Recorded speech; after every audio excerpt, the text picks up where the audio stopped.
Russia ശക്തമായി കൂടെ നിന്നതാണ് ഇറാന് യുദ്ധത്തിൽ തന്ത്രപരമായ നേട്ടങ്ങൾക്ക് സഹായിച്ചതെന്ന് റിപ്പോർട്ടുകൾ. ഗൾഫ് മേഖലയിലെയും ഇസ്രായേലിലെയും തന്ത്രപ്രധാനമായ കേന്ദ്രങ്ങൾ കൃത്യമായി നൽകിയതും റഷ്യയാണ്. ഇരു രാജ്യങ്ങളും തമ്മിലുള്ള പ്രതിരോധ കരാർ വഴിയാണ് ഇവ നടപ്പിലാക്കിയത്.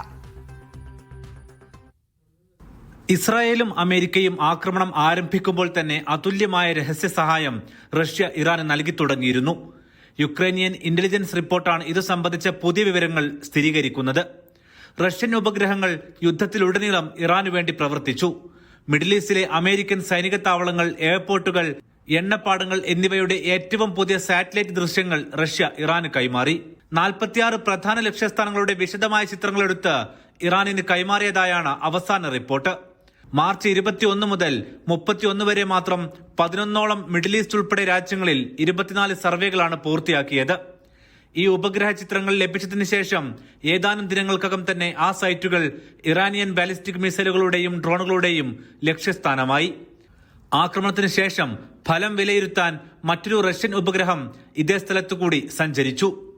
സൗദിയിലെ ഹഫ്രൽ ബാത്തിൻ, റിയാദിലെ അൽഖർച്ച് എന്നിവയുടെ ഉദാഹരണ സഹിതമാണ് ഈ റിപ്പോർട്ട്. എയർ ഡിഫൻസ് സിസ്റ്റം സ്ഥാപിച്ചിരിക്കുന്ന ഭാഗങ്ങൾ റഷ്യൻ ഉപഗ്രഹങ്ങൾ 5 തവണയാണ് സർവേ ചെയ്തത്. Turkey, Jordan, Kuwait, UAE, Israel, Qatar, Iraq, Bahrain എന്നീ രാജ്യങ്ങളിലെ അമേരിക്കൻ താവളങ്ങളും ഡീഗോ ഗാർഷ്യ നേവൽ ബേസും റഷ്യ സൂക്ഷ്മമായി നിരീക്ഷിച്ചു. ഹോർമുസ് കടലിടുക്കിലെ ഷിപ്പിംഗ് റൂട്ടുകളും റഷ്യൻ ഉപഗ്രഹങ്ങൾ തുടർച്ചയായി സർവേ ചെയ്തു. ഇതെല്ലാം യുദ്ധത്തിൽ തന്ത്രപ്രധാന ആക്രമണത്തിന് ഇറാന് വഴിയൊരുക്കി. സൈബർ മേഖലയിലും ഹാക്കർമാർ ഒരുമിച്ച് പ്രവർത്തിച്ചു. 2025 ജനുവരിയിൽ റഷ്യൻ പ്രസിഡന്റ് വ്ളാഡിമിർ പുടിനും ഇറാനിയൻ പ്രസിഡന്റ് മസൂദ് പെഷസ്കിയാനും ഒപ്പുവെച്ച കോംപ്രഹെൻസീവ് സ്ട്രാറ്റജിക് പാർട്ണർഷിപ്പ് ട്രീറ്റിയിലെ ആർട്ടിക്കിൾ 4 ഇതിന് സഹായകരമായി. ഇതുപ്രകാരം ഇരു രാജ്യങ്ങളുടെയും ഇന്റലിജൻസ് സുരക്ഷാ സേവനങ്ങൾ വിവരങ്ങൾ പങ്കിടും. ഈ സഹകരണം ഇറാനിന് യുദ്ധത്തിൽ വലിയ തന്ത്രപരമായ നേട്ടമാണ് കൈമാറിയതെന്നും റിപ്പോർട്ടുകൾ സൂചിപ്പിക്കുന്നു.